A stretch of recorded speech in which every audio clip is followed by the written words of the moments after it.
7:30 na pala. Kailangan ko na pumasok sa eskwela. Baka nandito siya. Oh!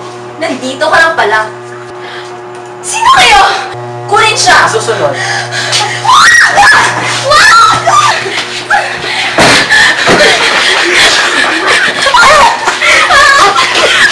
Alam ko makikita mo nila, Glenn.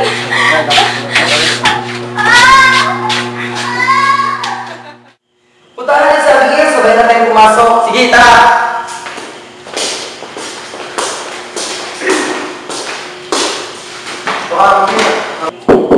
Abigail? Abigail? Abigail! Abigail! Anong nangyari dito? Wala si Abigail dito!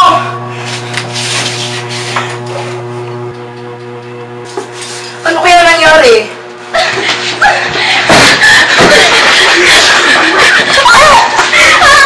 Baka yun na nangyari. Baka nga.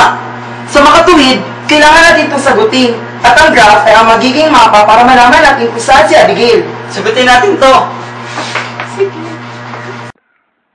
Ang equation natin ay x cubed plus 6x squared plus 11x plus 6. Step 1. Leading coefficient test. Dito sa test na to, malalaman natin kung paano i-graph ang equation. Ano itong degree at leading coefficient? Ang degree ay kung odd o even ang pinakamataas na powers sa equation. Ang leading coefficient naman ay kung positive o negative ang number na merong pinakamataas na power. Sa equation na to, 3 o cube ang pinakamataas na power. Sa makatuwid, odd ang degree. Ang leading coefficient naman ay x o 1. Ibig sabihin, positive ang ating leading coefficient. Ano na ngayon ang type? Type 1, type 2, type 3, o type 4? Ang type ay type 1 dahil ang degree natin ay odd at ang leading coefficient naman natin ay positive. At ang graph ay falls to the left, rise to the right. Tama ka dyan. Step 2. Find x-intercepts. Kukunin natin ang x-intercepts ng ating equation na x cubed plus 6x squared plus 11x plus 6.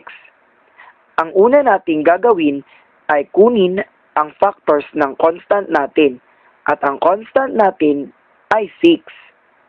Ano ang factors ng 6? Ang factors nito ay 1, negative 1, 2, negative 2, 3, negative 3, 6, at negative 6. Ang bilang ng x-intercepts ay nakabase kung ano ang pinakamataas na degree sa ating equation at 3 ang pinakamataas na degree. Sa makatuwid, 3 ang ating hahanapin na x-intercepts. Ang susunod naman nating gagawin ay i-substitute ang mga factors sa lahat ng x ng ating equation at i-perform ang algebra.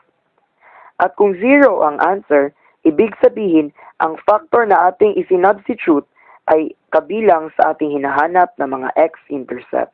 Simulan na natin. Negative 1 kaya? Sige. Negative 1 cubed plus 6, open parenthesis, negative 1 squared plus 11, open parenthesis and close parenthesis, negative 1 plus 6. Negative 1 cubed Negative 1, plus negative 1 squared plus times 6, 6, 11 times negative 1 negative 11, plus 6. Negative 1 plus 6 minus 11 plus 6. 0. Ayan, may 0 na tayo. 2 naman. Sige. 2 cubed plus 6, close open parenthesis, 2 squared plus 11, open close parenthesis, 2 plus 6. 2 cubed, 8, 2 squared times 6, 24, 11 times 2 22, plus 6. 8 plus 24 plus 22 plus 6. 60.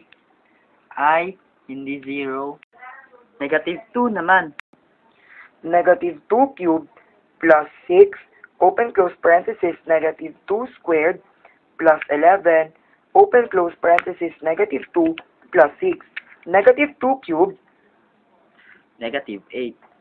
negative 2 squared times 6, 24. 11 times negative 2 Negative 22. plus 6. Negative 8 plus 24 minus 22 plus 6, 0. May pangalawang 0 na tayo. Negative 3 naman. negative 3 cubed plus 6, open close parenthesis, negative 3 squared plus 11 times negative 3 plus 6, negative 3 cubed, Negative 27. negative 3 squared times 6, 54. 11 times negative 3 Negative 33. plus 6, negative 27 plus 54 minus 33 plus 6. 0. May tatlong 0 na tayo. Step 3. Find the y-intercept. Ito ang mas madali. I-substitute ang 0 sa lahat ng x para makuha ang y.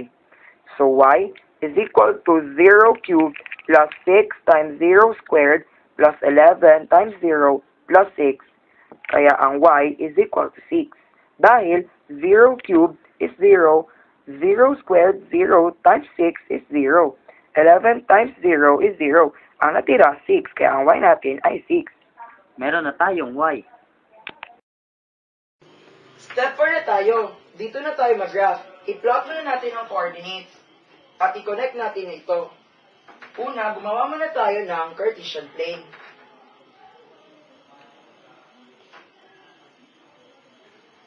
I-plot na natin. Negative 3, negative 2, negative 1, at 6. At i-connect ito.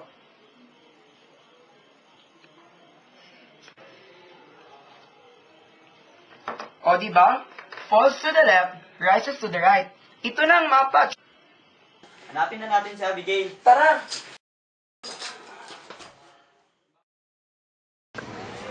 Saan na ba negative 3? Ayun, no? Tara, puyahin natin.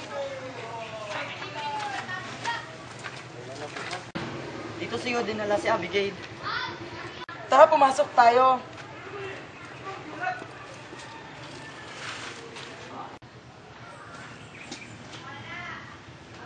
Tara, akin siya. Abigail! Abi? Nandito na naman tayo sa isang point. Negative 2. Malapit na siguro tayo sa kinalalagyan ni Abigail.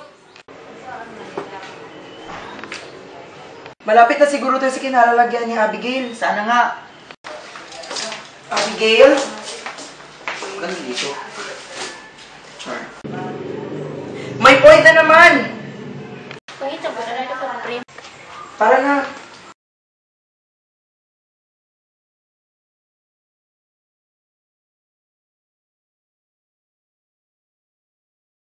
May labasan dun, oh. Baka nandun siya. Tara na. Tanungin natin siya. Kaibigang Christmas tree? Ano sadya nyo? Dito ba sila dumaan? Oo, dito sila dumaan. Maraming salamat. Walang anuman. Malapit na tayo sa kinalalagyan ni Abigail. Hanapin na natin siya. Abigail! Abigail! Abigail. Abigail! Ayun na, last point. Malapit na tayo. Abigail? Abigail. Narinig mo ba yun? Oo. Abigail! Abigail! Tulungan niyo ako. Tigil!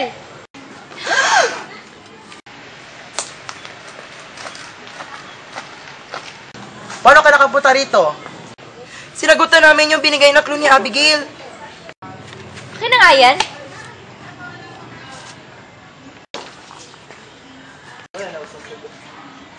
Ha, maraming salamat. May answer na kami sa homework namin. Hindi na namin kailangan si Abigail. Sayo-sayo na siya. Tara na, Abigail. Salamat, Glenn, Nico. Sinaktan ka ba nila? Hindi naman. Tara na, pumunta na tayo sa eskwela. Tara!